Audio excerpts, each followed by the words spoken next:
Hello guys, welcome back to our channel. Today we'll be learning about differentiation. Before I get started with this video, please be sure to like, comment and subscribe, and be sure to leave us any suggestions of the next videos on your comment section. Okay, so today we're going to be doing differentiation, and the way that I always like to think about differentiation is to make a variable or a term into the most simplest form ever. So usually differentiation, you're going to have a variable and a number. So this a will stand for a number, and then you're going to have an exponent, right? So the way that you're going to differentiate is, say you're given a number x to the power of n. You're just going to say that exponent multiplied by a, it's a times n, and then you multiply that by this variable, and then you say n minus 1. So you understand a bit more as I go deeply into the video. So let's get started with our first example.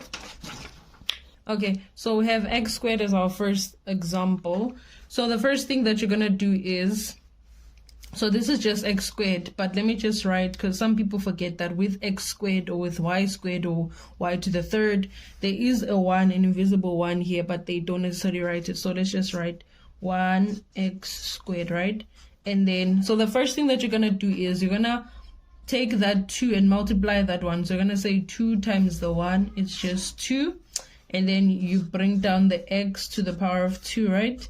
But now you have to subtract a 1 from this 2. So you're going to have minus 1 here. So you're going to be left with 2x. So 2 minus 1 is 1, which is essentially just 2x. So that is your answer. Okay, so now we're on our second example. So we're given 4x to the exponent 3 minus 3y squared plus 2. So similar fashion like the previous example.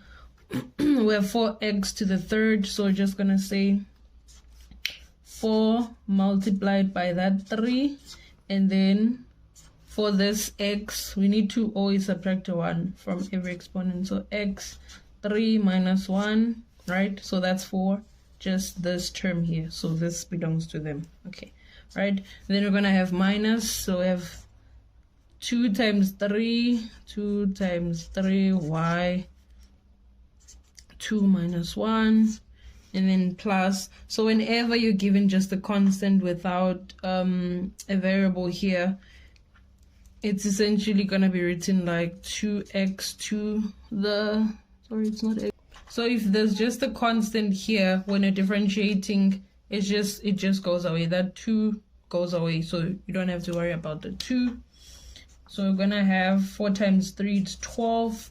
X 3 minus 1, it's 2, minus 2 times 3 is 6, y 2 minus 1, it's just 1. So that's it. That is our answer.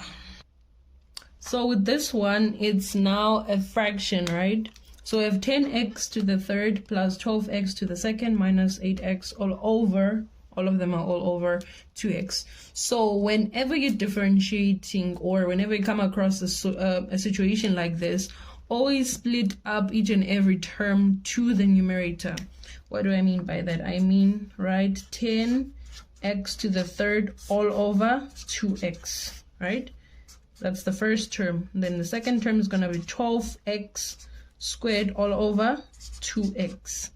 And then you're going to have 8x all over 2x, right? So now we have something that is a bit more simplified, but now we're going to simplify it a bit more further so that we don't have fractions, right? So you're just going to divide the denominator or the numerator, right? So here 2 goes here once, and then here it's 5 times, and then you're going to have 5x to the third. So whenever you divide fractions of the same variable, you're going to say 3 minus, it's just x, so it's x to the 1. 3 minus 1, right? And then you're going to do this one, 2 into 2 once, 2 into 12, 6 times. So you're going to have 6x squared minus, so this is just a 1, minus 1. And then minus, so 2 into 2 once, 2 into 8, 4 times. So you're going to have minus 4x that's 1, and that's 1 is also 1 minus 1. Okay, cool. So that looks like it's like proper and regular numbers. So let's simplify this a bit further. It's just going to be 5x to 3 minus 1 is 2 plus 6x2 minus 1 is 1, and then minus 4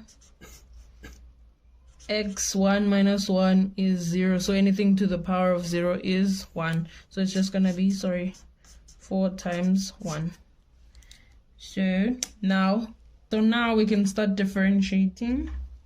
So we're going to have 5 multiplied by the 2, that's x, then 2 minus 1, plus there's a 1 here, so 6 times the 1, then that's x, 1 minus 1, which just goes away.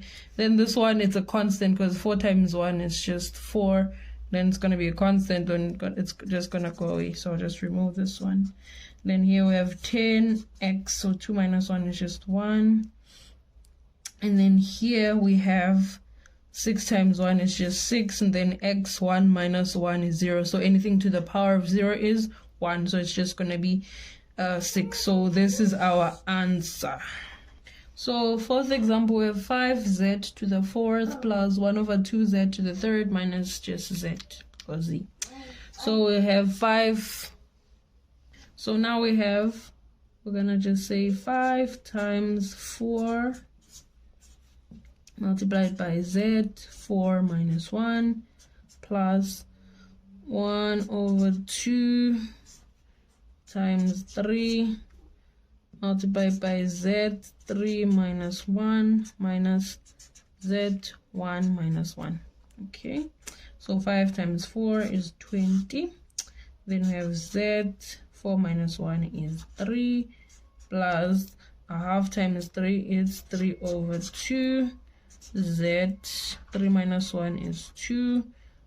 Then this one just z, 1 minus 1 is 0. Then it just becomes 1. So yeah, that is our answer. I'll just write it again. 3 plus 3 is 2. That's great. So this is our answer. Thank you so much, guys, for watching this video till the very end.